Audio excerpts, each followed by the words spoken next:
Vous savez, puisque vous en êtes dans les attaques personnelles, probablement de quoi je parle, ou en tout cas un de vos collègues pourra vous l'expliquer.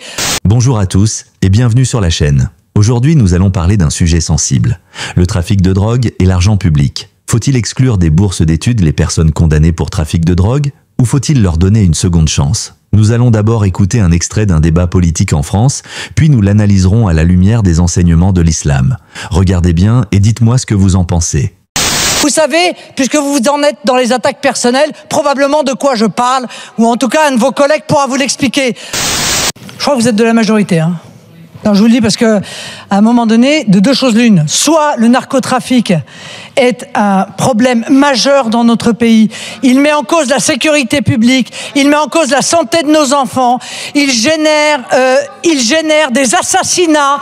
Il génère la création de gangs, voire parfois de marasses aujourd'hui. Soit on est face à ça, soit on est face à un délit, somme toute, classique, qui pourrait ressembler à un autre, et même peut-être à une contravention de 5e catégorie. Eh bien moi, pour le coup, je partage l'idée que le narcotrafic est générateur d'un véritable drame pour notre sécurité, pour la sécurité de nos enfants, pour la santé de nos enfants. Vous ne pensez pas ça? Tant mieux pour vous, très bien. Mais nous, au Rassemblement national, on considère que de l'argent public par l'intermédiaire des bourses, on mérite. Parce qu'à un moment donné, les noms, les mots doivent retrouver leur valeur.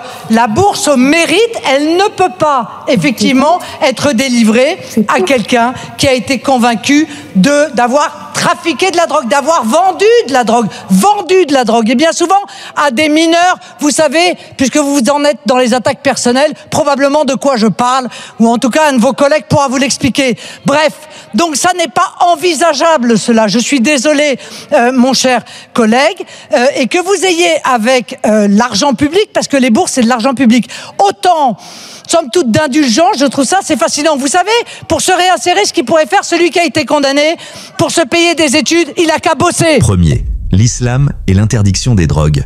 En islam, la drogue est strictement interdite car elle détruit l'esprit et la société. Le Coran dit, il t'interroge sur le vin et les jeux de hasard, dit, il y a en eux un grand péché et quelques profits pour les gens, mais leur péché est plus grand que leur profit. Sourate Al-Baqarah 219. Le prophète a dit, tout ce qui enivre est interdit, rapporté par Muslim. Donc, il n'y a pas d'ambiguïté, le trafic de drogue est un crime grave en islam. 2.